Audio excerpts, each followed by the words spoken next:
Yeah. Hi, everybody. I'm Donna at Little City Books.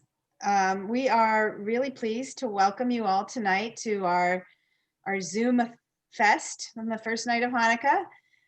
We are excited to welcome two young adult author dynamic duos, David Levithan and Rachel Cohn, authors of Dash and Lily, The Book of Dares, and Mind the Gap, now a Netflix hit sensational hit. And Kass Morgan and Danielle Paige, authoresses of The Ravens. Once again, thank you all for coming. And without further ado, I'm going to turn it over to David. Thank you, Donna. Thanks, Donna. Thank you, Little City Books, my hometown bookstore. I'm so excited for us to be here.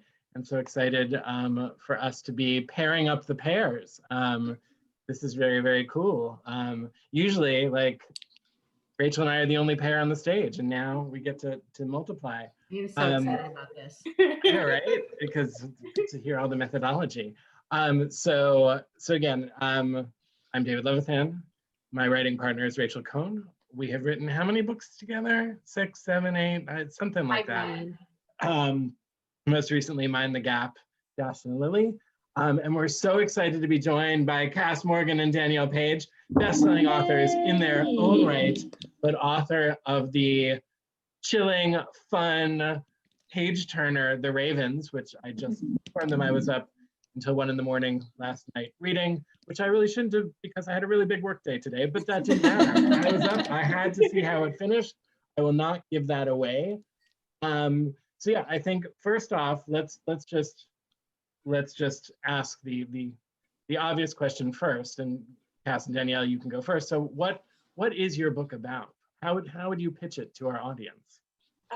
Can I say something else first? Yes, please. I want to say that I never would have written this book with Kass if it weren't for you. Kass and I actually met at the New York Public Library because it was your event. And we were sitting next to each other, and I heard her reading from the 100, and I was like, I love this girl. I want to do something with her. And it totally worked out. So. And you two paved the way for YA writing duos. So we have a second debt of gratitude. Yes. Danielle, do you want to? Do you want to do it? Okay, sure. Yeah. So The Ravens is set at fictional Westerly College in Savannah, and it's about two girls who are members of Kappa Rho Nu, otherwise known as the Ravens, which is the most exclusive sorority on campus. But the sorority has a secret. They're not just exclusive because the girls are ambitious and smart and stylish. They're witches, and their sorority is actually a coven that has existed for hundreds of years under the guise of a secret sorority. And the book follows two characters. I wrote Vivi, who's a freshman, and Danielle wrote Scarlett, who's a junior. Vivi has just been introduced to the world of magic and witchcraft. Scarlett has known about it her whole life and is in charge of introducing Vivi to this world. They don't get along great right away, a little clash, but when a wicked power is rising on campus, they have to put aside their differences and battle the evil and learn that sisterhood is the most powerful magic of all. In. Yeah, as you should be. Our book doesn't have quite as much. Our magic is more metaphorical, wouldn't you say? There's plenty of magic in your book. Yeah, New York in the winter is magic. Love is magic. Exactly. That kind of magic. So Dash and Lily started. We had written 2 books already, Nick and Nora's Infinite Playlist and Naomi and Eli's No Kiss List, and basically set down a challenge to do a cat and mouse chase around New York City.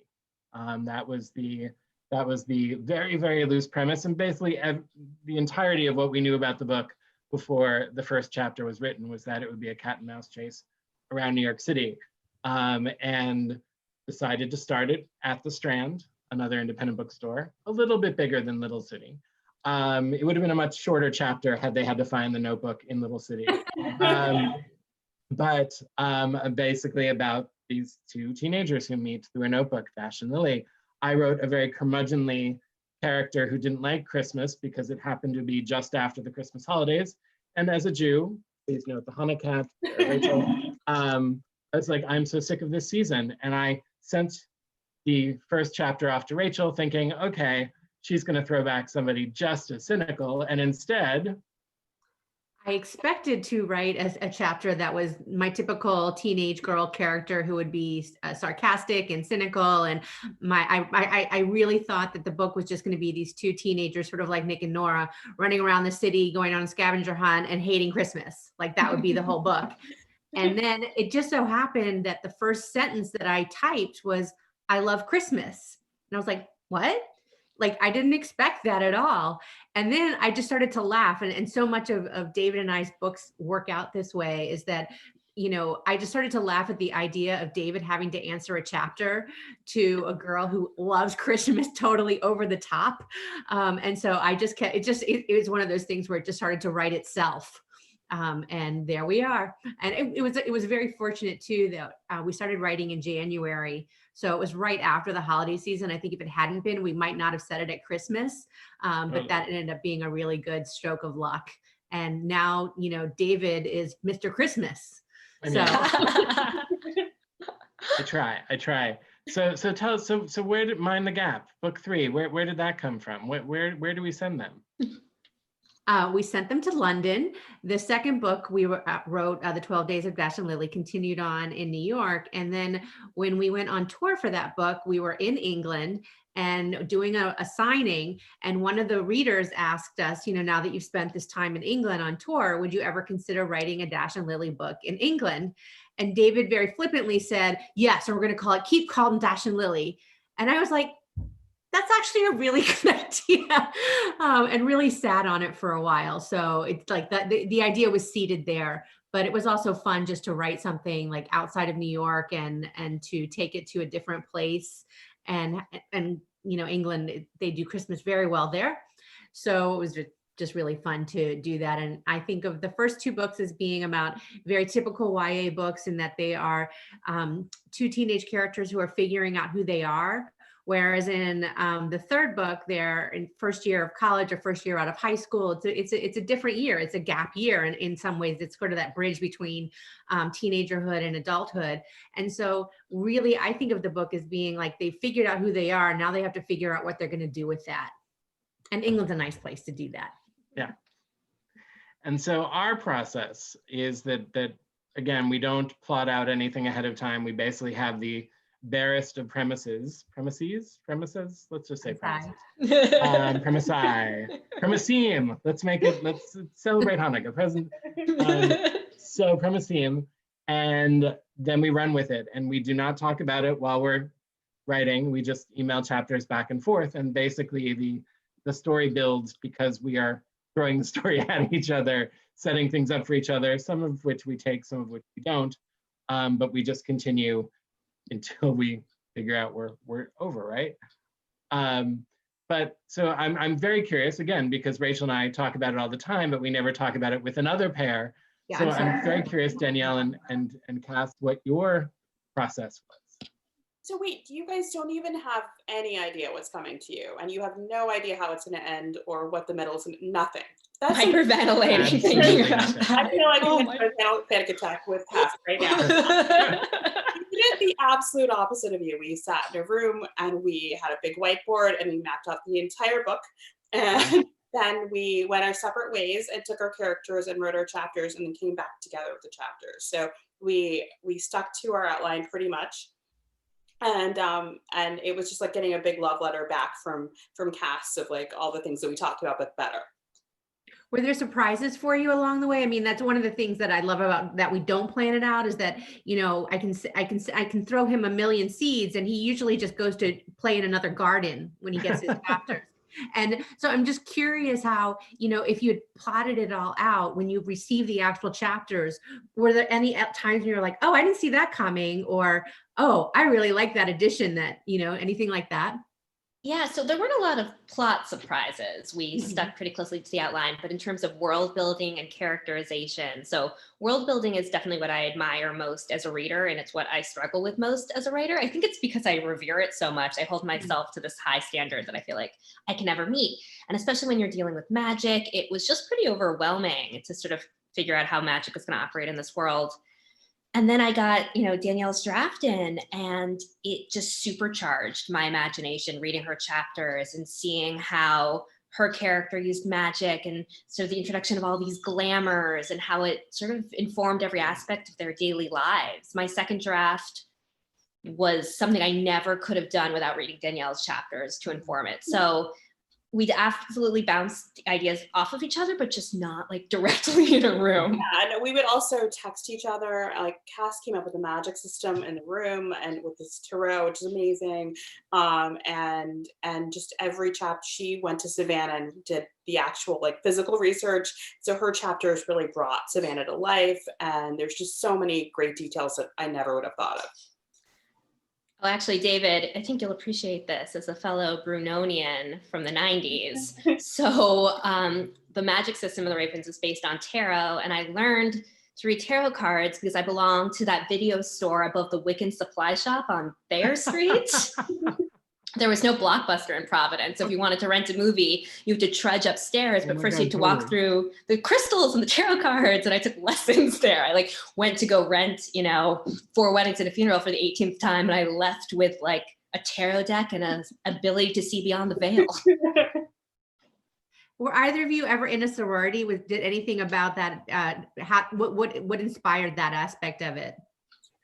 I had this idea a really long time ago before I wrote Dorothy of like putting sororities and witches together. There's something about the two sisterhoods and the secrecy, and what if it just felt like kind of a natural fit. I agree. And it took, no one's done that before. It's like, we have to do this. I was never in a sorority, but my best friend in college was in one. And so I feel like I went to all the parties and heard all the secrets without actually having to go through the rush process and all the other things.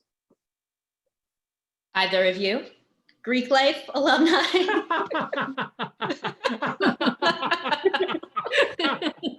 Are you still I went to Barnard, by the way, which I think was actually the first school that had a sorority, but also banned them later. Wait, what school was that? Barnard. Oh, Columbia. The first, school to have a sorority, but sometime in the 60s or 70s, they banned them. Oh, like wow. When I went to Columbia and they had them. I don't know if we had them at Barnard. They still had them at Columbia though. So Barnard, you could join the Columbia ones, but I think there weren't any at Barnard. So I'd love to know the story of how that happened. Yes. Well, they were outed as witches. They were probably burned. Clearly.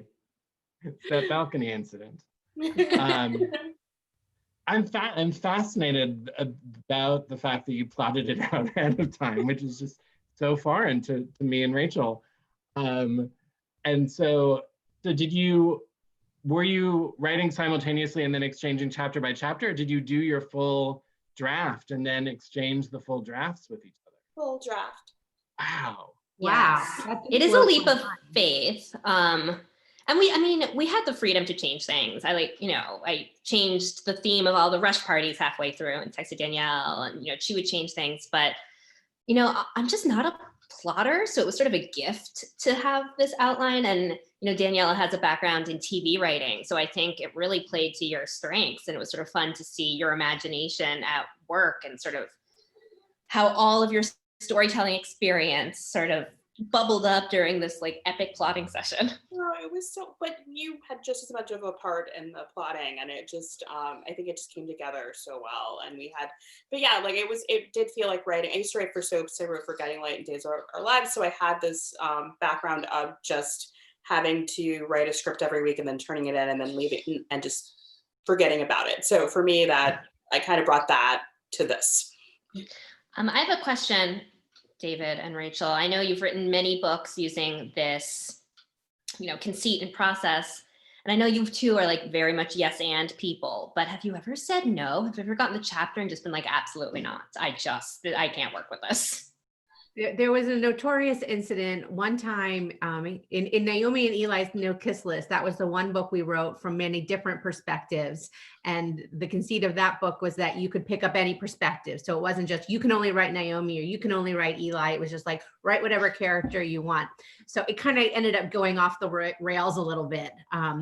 There was one chapter David sent me that was from the perspective of a dog. And I just felt bad. I can't do anything. Let's do it again. He emailed me and said, we are not going to be the authors who write from the point of view of the dog. So if you read Naomi Neely, and in chapter, I believe it's 6 or 7, probably 6, the dog seems to be just jumping around a lot. That is because he used to narrate that chapter. Took his voice away. And then Rachel and Naomi Neely, I guess Naomi Neely was our trouble book because Rachel sent me a chapter that was in screenplay form and was roughly 4 times the length of the other chapters, and that ended up being a do-over as well. But I mean, amazingly, that's the only times that's really happened. There's been a couple times when it was just been like, are you sure about that? Or, but I mean, I'm curious to hear your perspective on this, you guys. But I would say David and I's process, it's kind of like we live in the same house, but on different sides of it. And sometimes we get together in the kitchen and talk. But basically, each chapter that we write on our own is our own chapter. And so, and I think one of the reasons our collaboration works and is that we just have a great deal of trust with each other. And as in talking to different collaborators over the years, one thing I've kind of realized, like that's sort of the secret sauce to a collaboration, is trusting the other writer with the characters that you and the world that you are also building. So I'm wondering if you guys can speak to that at all in your process. I think that's absolutely true. I feel like Kass and I have been friends for like 5 or 6 years, and so like before we wrote anything together or even thought about doing it, and I think that you, and also the fact that Kass is this amazing editor, so I, if anything, I feel this kind of like, oh, I have to step up my game so that I match what she's doing, especially like just her paragraphs are perfect and I don't do that, so I want to step up my game in my chapters, but I'm not worried at all about her chapters. And if I look at her chapters and like, can we just add this one thing? Like maybe we should have a conversation between these people. Like that's honestly the only thing that I remember like stepping into your world and saying, I think we need another Scarlett in your vision. So I think that would be my only time I stepped in. Yeah, and I think you sort of nailed it with the idea of trust. I mean, your reputation's on the line when you co-write a book, especially if people don't know who wrote which chapters. It's, your co-author's words are sort of, they're your words too. So I would only have done this with an author who not only did I admire as a storyteller, but who I admired as a stylist, because I'm a snob and there's not many people whose, actual prose, is something I would want to take credit for. And I love, David, that you couldn't tell who wrote which chapters, because that means you thought I was capable of writing Danielle's. Well, I'm curious, again, the whole writing simultaneously, I'm curious how much work you had to do, because your characters are in each other's chapters all the time. And again, it is seamless that Scarlett talking in a Vivi chapter sounds like Scarlett in a Scarlett chapter and vice versa. And so I'm curious too, besides just talking about plot, how much did you talk about character and sort of how much was that authentic in the first draft, or did you, when you were redrafting, say to each other like, yeah, I don't think my character would say this, or I don't think my character would do this, or did you just sort of solve their characters first and then write? I think we kind of solved them first, because we wrote the first 5 chapters and saw those first. Okay. And so we did get a feel for each other's characters, and I don't even remember then asking for any changes, but I feel like we got a feel for each other and then just kind of mimicked each other. Yeah, and in the sort of initial brainstorming sessions, it wasn't just plot, it was character arc as well. And I left that meeting, I just knew Vivi and I knew Scarlett. And it is funny that we really didn't have to do a pass on voice in each other's chapters, because I think we actually couldn't decide at first who was going to write which. And I think that sort of speaks to how much we sort of understood both characters. And I think we both really love witchy things and kind of had the same influences in terms of like the same movies and books that we love, like Practical Magic and The Craft and Buffy, and this kind of like, and we come from like relatively the same age. So I feel like we just kind of melded together on that.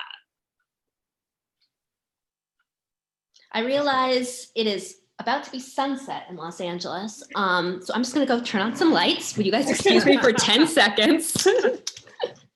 But what I about don't- you and Rachel? Do you guys at least talk about who the characters are going to be? Like, do you make any decisions together before you split up? No, and the more I talk to other people, I'm like, maybe we should do that. No. I think Well, what I happened love is that that this is your process, but I did not. I wasn't. I just assumed that you at least did a big character powwow. no, I mean, I think one of the reasons is that when the first book we wrote together, Nick and Nora's Infinite Playlist, happened with a lot of spontaneity where I knew David and I just randomly said, I have an idea for a book that I think it would be a better book with the male, female narration, dueling narration. And I told him, and he said, oh, I'm really interested in that. And I really thought nothing of it again. I never thought anything would come of it. And then 3 months later, he sent me this first chapter and it was amazing. And I just immediately had to respond. And the rest of the book sort of took off from there. It's like we hadn't really planned it to begin with. He just sent me a chapter and I was like, oh, I have something to say about that. And then I think it just sort of imprinted, like that worked. And I think we just realized, like, don't mess with the secret sauce. This seems to go well. Well, and what's funny and what's funny about this anecdote, which we've told enough times that I can do Rachel's part and say that she generally didn't understand what I was doing, is that while I was writing the first chapter, I realized that I didn't want to define both characters, that it was within my power to create a scene with Nick and Nora interacting, and therefore I would define both of them and then basically pass it to Rachel and be like, here you go, here are the characters. So I deliberately held off on Nora until like basically the last line or the last paragraph of my chapter, because I didn't want to, I had to throw it to her and let her define her character rather than me defining them both, which I thought was pretty obvious. Rachel did not necessarily understand what I was doing, right? That was just luck. I was like, yeah. She's like, what? Why aren't you talking about Nora? I told you to write about Nora. But it ended up that worked pretty well. And I think that's something we're still, when we're starting, we're very conscious of. Not, again, the Dash and Lily, again, I wasn't going to do that much with Lily in the first Dash chapter. Because certainly if I had, it wouldn't, I Love Christmas would not have been her first line. So it works out pretty well that way. Well, I mean, I read Nick and Nora when it came out and I loved it so much. And I guess your books have imprinted on us because we did take your model. Like Yeah. Our characters don't meet until chapter 5, I think. Yeah. All right, we've started to get a bunch of questions, and I encourage everybody to do two things: ask questions in the Q&A, and please purchase our books from Little City. I will say that because I live in Hoboken, where Little City is, I have been able to deliver book plates with Rachel's signature, and then I sign the books. So we do have signed books. A little harder to do for the Ravens, but they have plenty of copies of the Ravens, which you should buy. And then eventually we'll do physical events, and then you can have Kass and Danielle sign them. So please order them. If you order enough books, maybe I'll put on the dreidel costume. I'm just saying. Anyway, Oh my God. so the first, we'll see. Well, you already got an a cappella version of a song, which really I was not. So the first question is from Christine, who says, why do you work as partners instead of alone? What are the advantages and the challenges? Great question.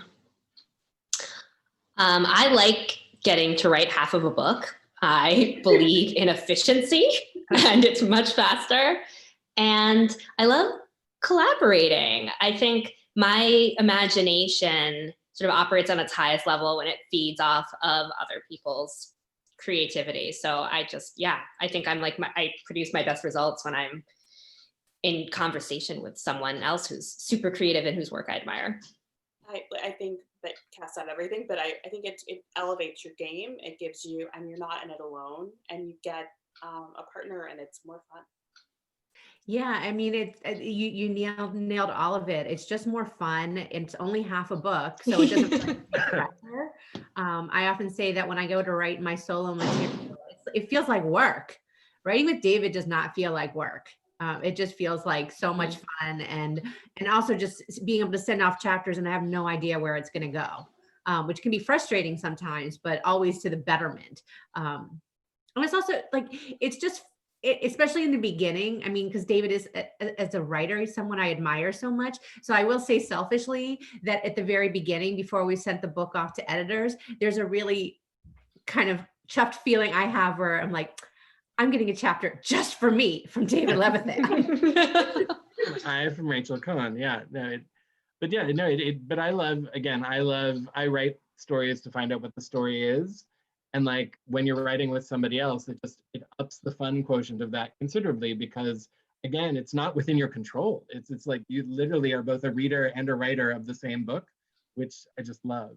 I feel that there will come a time where I will be so stuck on a solo novel that I will just basically create another email address and start emailing it to myself, pretending that I'm collaborating just in order to keep it going. Not a bad idea. I've yet to do that, but I feel that it's definitely something I've considered. It works though. There's that cliche that if you start to ask your question, by the time you've finished that email, you've sort of answered it yourself. I only send like a third of the emails I actually draft to my editor. It's just like the act of writing them out somehow like solves the problem for me, or at least I think so. Readers can weigh in on Goodreads and tell me whether or not I solved them. People have some opinions. Oh, yes. No, not Goodreads. All right, next question from Olivia to all of you. If you are currently writing, how has the COVID quarantine impacted your writing? Have you been more pessimistic in your writing, or maybe written more positive stuff, escapism? Another great question. That's a great question. I'll start off just because I'm on the far left on my view screen. I don't know. Yeah, I'm on yours. Quarantine has been interesting for me because it has removed all my usual traps of procrastination. Because now I have nowhere to go. So I have literally nothing else to do besides write. So that has been interesting. It's very much been good for my relationship for working at home. In terms of the outlook on the world, I love that question because my answer for it is that I don't know yet. I feel like it's going to take a year or two to sort of process all of this before I personally feel like I can write about it. I know certainly in the certain things that I'm writing now, I'm definitely veering towards things that are very hopeful, because I just don't want to, it's bad enough out there. And that's not to demean anybody else writing anything dark. I'm just saying for me and my own psyche, I can't go there right now. What about you guys? I think that everything I'm writing is pretty hopeful, actually. And I don't know if that is a reflection of the time or not, because I do write dark things too. But I do think that the project, The Ravens, while a little dark, has this theme of sisterhood and pulling together. And I feel like that's important right now. And then the other things I'm working on also feel the same. It has had a profound effect on my writing. So we are wrapping up The Ravens book 2, and we started drafting at sort of the beginning of the pandemic. We're doing the final touches now. And when I reread my draft for the first time, I didn't realize what a dark place I was in when I wrote that first draft. So I ended up staying in California for the first half of quarantine. And so I go back to my apartment in New York while, I'm doing the first draft. And I think that experience of like returning home to a place that feels both familiar and other seeped into my writing. There's a line, I don't know if it's going to make it into the final draft of The Ravens book 2, but Vivi comes back to her room and some magic has gone awry and her room is basically rotting. And she starts describing things that are covered with dust. And I think there's a line where it said it looked like the desiccated remains of her own corpse. Like, what was I thinking when I wrote that line? Great line. Oh God, I was in a dark place. I still don't know where I'm going to go. I mean, it's interesting. The only things I've worked on are things that I started before the pandemic. So it's almost, I don't have a question. I already set the foundation. So whether it is, I feel that I'm escaping into the past by going into these stories that existed before, that I don't have any temptation to turn it towards the pandemic, or whether that just is the ones that I wanted to work on, I'm not sure. I will say, again, without giving anything away, I mean, I recently read for work 2 books that are coming out next fall that were set during the early months of the pandemic. And I really was amazed at how grateful I was to them, because they really captured what it was like before we have any perspective on it. And I think that's a really vital thing. And I'm glad writers are doing that. again, I don't know whether I want to be a writer who does that or not, but it did show me that there is importance in getting it down before we go away and before we know what the end is like. So again, I think I'm glad people are writing about it. I don't know whether I will be one of them. All right, these are such good questions. All right, from Lisa. It is so interesting that each pair has such different methods. I love what that shows to our young writers. Would either pair ever consider trying the opposite process? Thank you all for being here. I think your process terrifies me, so maybe that's a reason for us to try it someday, Kass, because it's so different. I think it'd be really fun. I would love to try it. Yeah. I think it's a great idea. I think I'd have to try it with someone else. I feel like I'm so ingrained with David in the way that we do it. And I'm old enough now that I don't feel like changing anything. I've gotten very ornery that way. What about you, David? Yeah, no, I was gonna say, I think it would be if we decided to write a mystery or something that required, again, I don't think we'd outline. I think we just put dots on the map and say like, okay, eventually you have to get here, eventually you have to get here. I don't know that we would ever spell it out because I don't think that would be fun for us. But in fairness, I also think I've never outlined a solo book either. And I actually think that I would probably rather try that first before I inflict going through an outline for the first time with somebody else. I just don't think that would be, I don't know how I'm going to take to it, and it would be very bad to drag somebody else down with me if I resist it totally. So I kind of would like to, I mean, and I'm laughing because there have been at least 3 or 4 novels of mine where I have said, absolutely 100%, I'm outlining this one before I write it. I need to, it's absolutely important that I do it. And then one day I start writing, I'm like, oh, I guess I'm not outlining. Let's just see what happens. So we'll see. We'll see if I ever get to do it. David, do you and Rachel, do you guys have another one planned, or is this it for now? Not right now. I mean, never say never. It's just sort of when the right idea presents itself, and you sort of never know when that will be. Yeah, I mean, I feel very confident there will be another at some point, but again, it just sort of hits us when it hits us. All right, so Mackenzie asks, we've heard how Kass and Danielle met.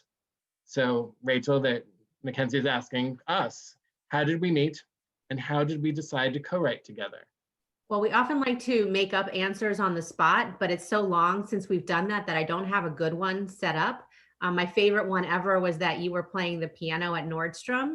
The first time I met you. The real answer is very boring. That we were introduced by a mutual colleague when David was an editor. I mean, still is obviously, but I was introduced as someone who might want to work on one of his books. But his first book was about to come out and mine had just come out. And so we ended up having more talks author to author rather than editor to author. And that was how our friendship built. And in terms of how we decided to co-write together, David loves this story. When I had the idea for Nick and Nora, I knew that I wanted to have a male narrator. And the reason was I had just written a book for the first time that had multiple perspectives. And I noticed that whenever I wrote a male perspective, I felt like the actions were correct, but the voice was all female wish fulfillment. And I remember thinking, like, if a guy wrote the same chapter, it would come out differently. So I pitched this idea for Nick and Nora to David because I needed a male writer too. And the irony was that at the time, I did not know any other male writers. So that was very lucky for me. And was it lunch or was it dinner? Just kidding. We can debate that. We'll be debating that for the next 100 years. We'll never know. If only we had like cell phones and we're taking selfies with each other, then we would know for sure. But yeah, history, it's lost. All right, so because you mentioned gingerbread, I'm going to do a follow-up question from Olivia, which I love, which also for Rachel. How do you think gingerbread is doing these days? Do you think she would be friends with someone like Lily?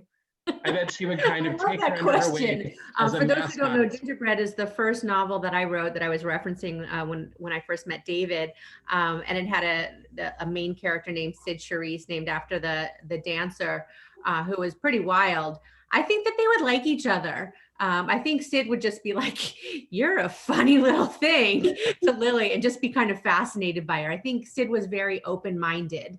And I think Lily would just sort of be like, wow, you're cool. I think that is a good answer. All right, for everybody, from Kaylee, do you guys have a favorite part of your book? Oh, it's a great question. Mine is a lot of wish fulfillment that nobody edited out. Like Vivi goes on a date with this like nerdy, charming history major, and he takes her to like the campus museum. They look at taxidermy to animals, and it was just like my goth college girl heart. And nobody told me it was like too niche and that no one wanted to read that. So I just lucked out. I think for me, it was just getting to do the magic, like the small magic that the witches get to do. Like they throw a party, and it's in the like it's a. I love this scene.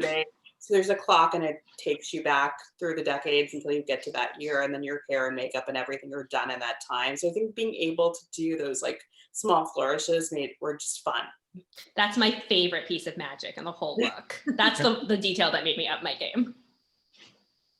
For me, in Mind the Gap, at least, there's a couple scenes that take place at Claridge's Hotel in London, which is a place I've never been to, but probably could never afford to go to. But I certainly had a really good time researching it online. I mean, like, wow, this looks great.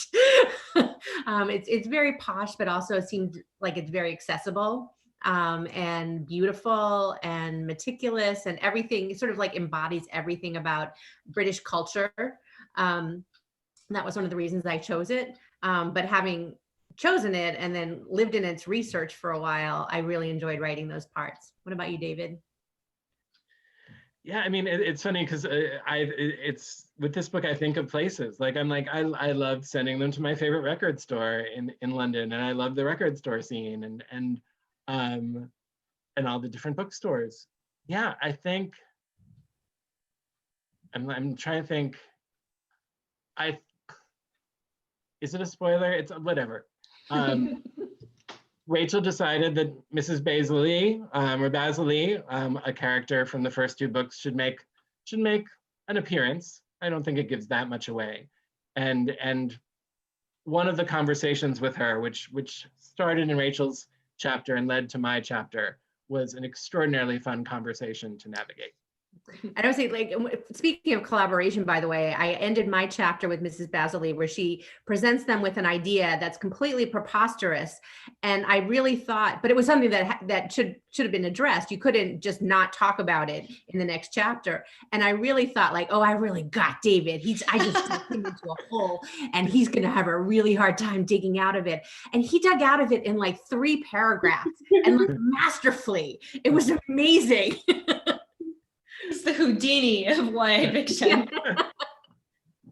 And one of the other things that I love about your book is that that we get to go to London, and right now we're kind of stuck, and it just felt like this. It's another piece of magic that you gave us because we got to go somewhere else.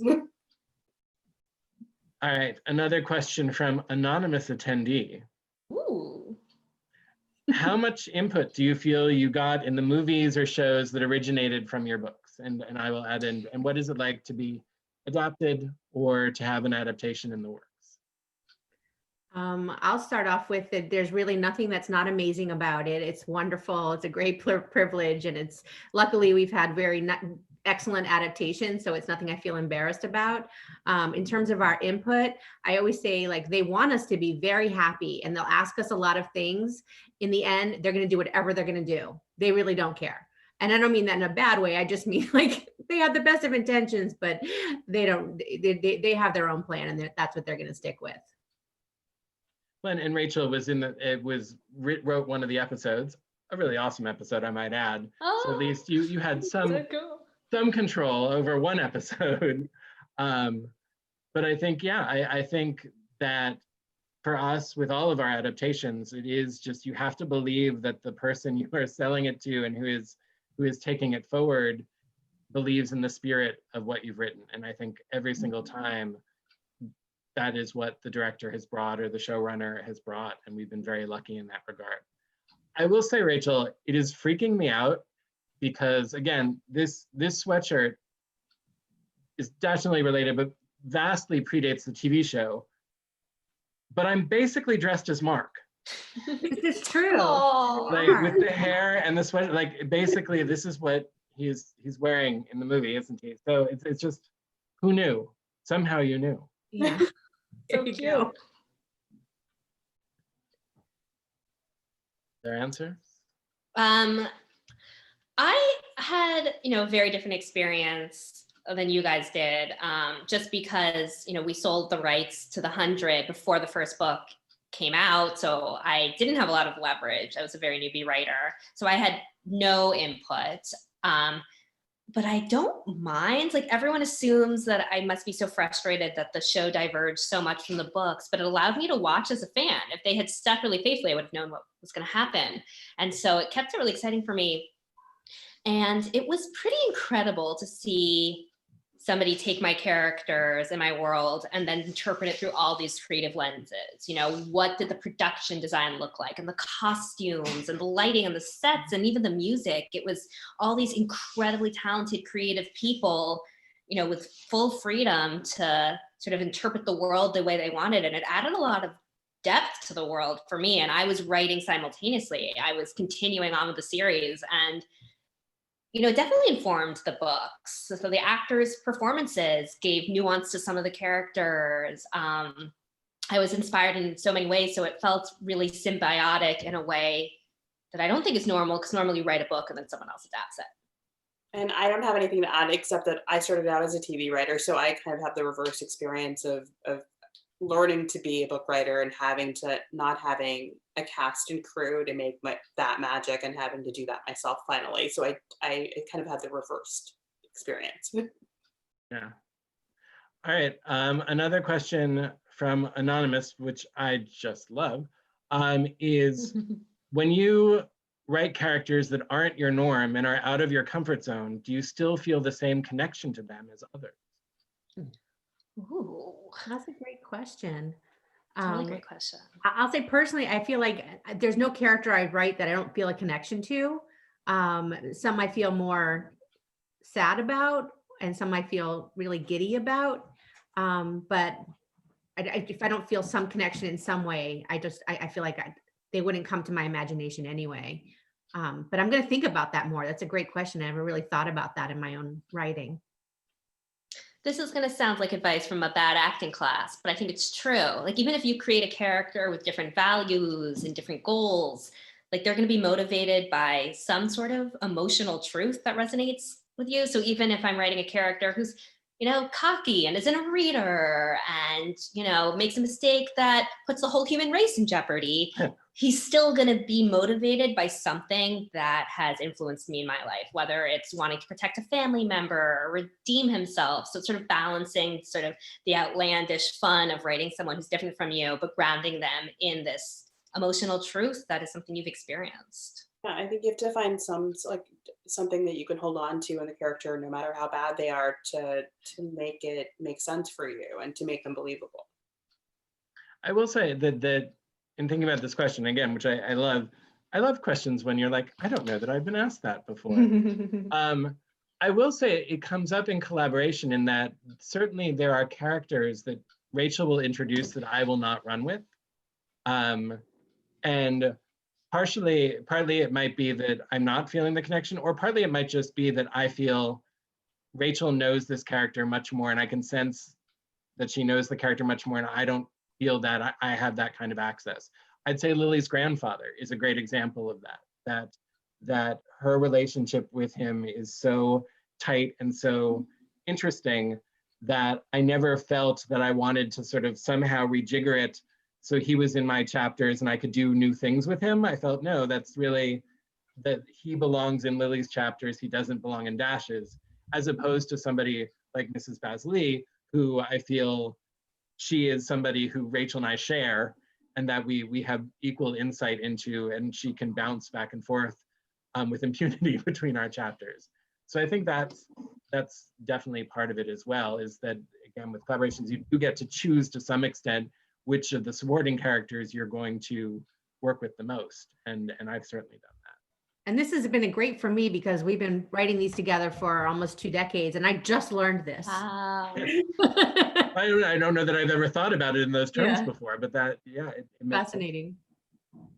All right, Christine asks the chestnut question that we get from writing YA all the time, why YA as a genre? Given that you're adults, are you adults? Are you late teen brains trapped in adult bodies?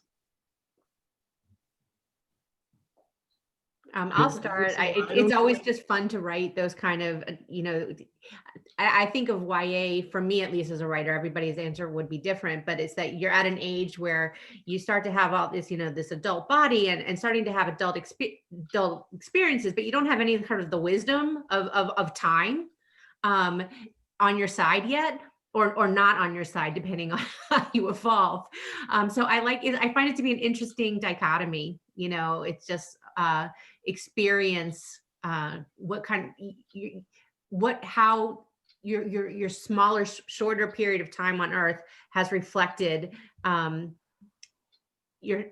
way you look at the world, and that it will change so rapidly and so fundamentally, even just a few years on, but it's not baked in yet. I would agree with that. I think for me, it's characters that are discovering these things for the first time, and you figure out that you don't have it figured out yet, and you don't know exactly who you are, and you get to, and I think now in the world that we have right now, I think we're all going through that, but I think that it's this perfect moment where you can explore that.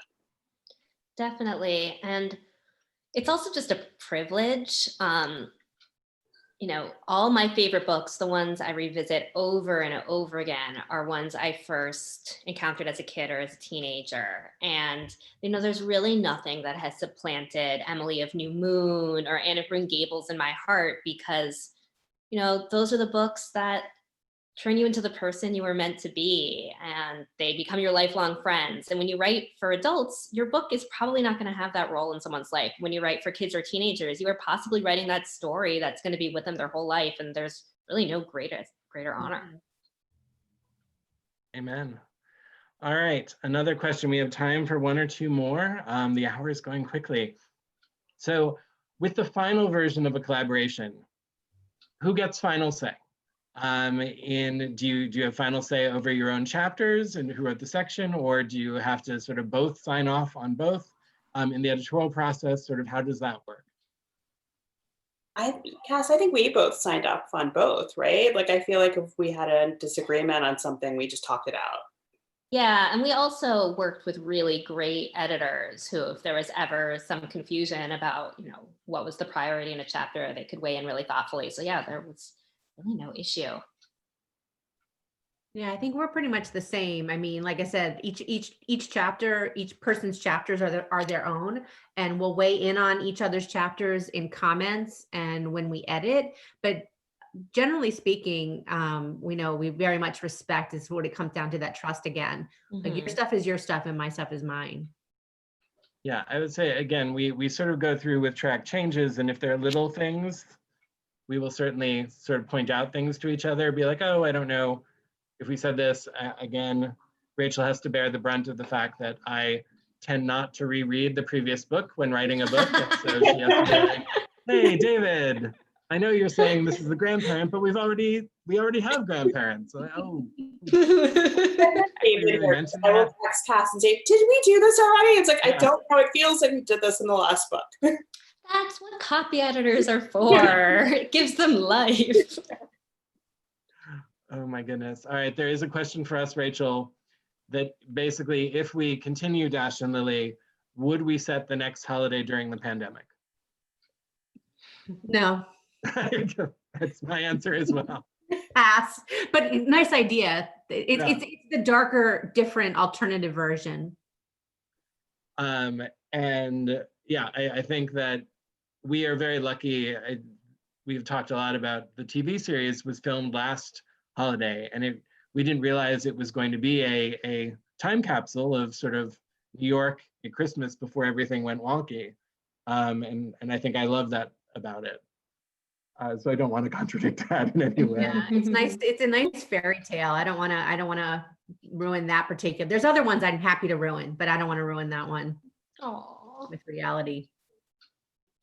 All right. I will say anonymous attendee is from the Philippines. It's a Filipino fan who says, I'm a great fan of you three. It's a great honor to be a part of your live event today, which is very nice. Thank you very much. anonymous attendee, who also asks, and I love this question too, and I will say this will be the second to last question. I'm going to warn you guys, my last question is always to recommend a book that you've loved recently. So just start to think about that now. But before that, what book and what author inspires you to write the books you have right now?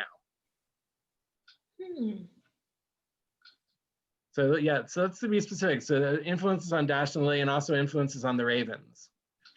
I'll start with Dash and Lily, and that's clearly it's from the Mixed-Up Files of Mrs. Basily Frankweiler, which was a book I loved as a kid, and I loved the idea of, I mean, this could never happen now, but these, two kids who run away from all the injustices that they're experiencing in Scarsdale, New York, or wherever it was, what affluent place they were from, and they camp out in the Metropolitan Museum of Art. And while they're there camping out, they uncover a big art history thing. And it has that sort of scavenger hunt, cat and mouse aspect of it, but with the set piece of a really grand New York place. Yeah, and I would say for Mind the Gap, I think that I was very conscious of, there's a grand tradition of YA rom-coms that take place outside of the US and in Europe. So Stephanie Perkins, Amy Friedman, Jennifer E. Smith, so I think I definitely was like, I want to write an escapade in a foreign city novel. And so certainly all of the ones that I had read previous to that had to have informed it in some way. I think we'd say Nick and Nora was important to us in the sense that doing the alternating chapters and something that we loved. Mm-hmm. And then I'd say Practical Magic was important. Mm-hmm. Interview with the Vampire, just a ton of the old school, that era of books, I would say. What about you, Kass? What do you think? Yeah, we were definitely influenced by a lot of movies we watched growing up. The Craft, big influence. Midnight in the Garden of Good and Evil, the book and movie. Love that.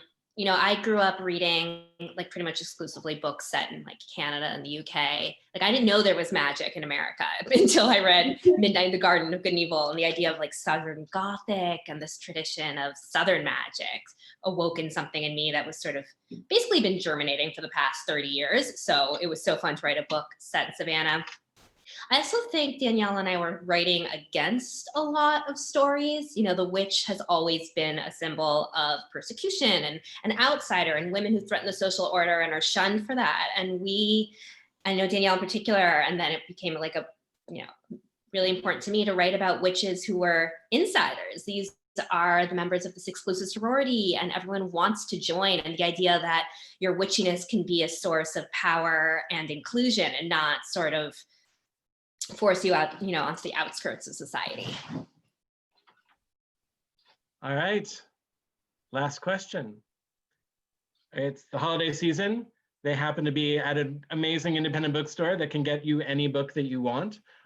So obviously they're going to be ordering Dash and Lily and the Ravens, but while they're at it, if they want to pick up another book, what would you recommend? I'll start. I've just been, as research for a project, I've been listening to music memoirs.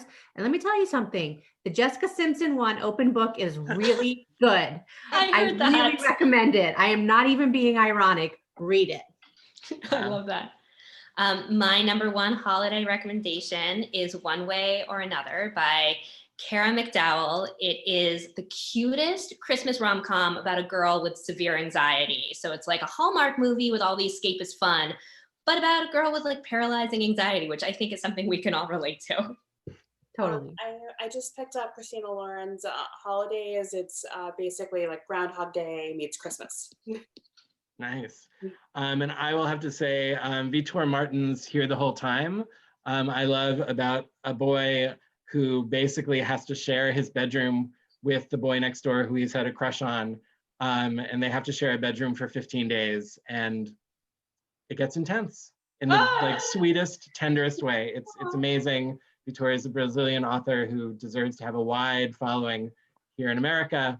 Don't just take my word for it. My friend Rainbow Rao loved the book as well. So I think it is just a fun, sweet read. And I think after 2020. We all deserve, like, these reads all are good reads to end 2020 on, that's for sure. Absolutely. Buy books from Little City. Yeah, spend Yes. books from Little City.